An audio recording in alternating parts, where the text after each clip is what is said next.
నమస్కారం అండి. నా పేరు పద్మావతి. సహారాలోనే ఉంటాను. మేము చాలాసార్లు యోగా క్లాసెస్కి అటెండ్ అయ్యాము.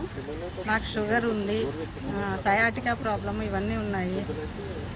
ఇంతకుముందు నేర్చుకుని కూడా డిస్కంటిన్యూ చేసాము. కానీ మాకు ఈ గురువుగారు చాలా అద్భుతంగా చెప్తున్నారండి. ఆయన చాలా నిదానంగా ఒక్కొక్క భాగానికి ఎటువంటి యోగాలు, ఎక్సర్సైజులు, విన్యాసాలు, వ్యాయామాలు ఎలా చేయాలని చాలా అద్భుతంగా చెప్తున్నారు. ఆయనకి మేము చాలా రుణపడి ఉన్నాము.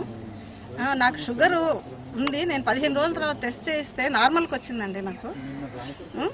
నేను అసలు కింద కూర్చోలేను. అలాంటి దాన్ని చాలా కంఫర్టబుల్గా కింద కూర్చుంటున్నాను. నిజంగా మేము మా గురువు గారికి నేను రుణపడే ఉన్నామండి. నిజంగా చాలా గొప్ప ఉపయోగకరమైన మందు మనకేంటంటే యోగా అండి. నోట్లో ఏవేవో వేసుకుని దానివల్ల సైడ్ ఎఫెక్ట్స్ తెచ్చుకునే బదులు కొంచెం ఒళ్ళు వంచి కొంచెం కష్టపడితే మన శరీరం మన కంట్రోల్లో ఉంటుందని యోగా ద్వారా ఉంచుకోవచ్చు అనేది నా అభిప్రాయం.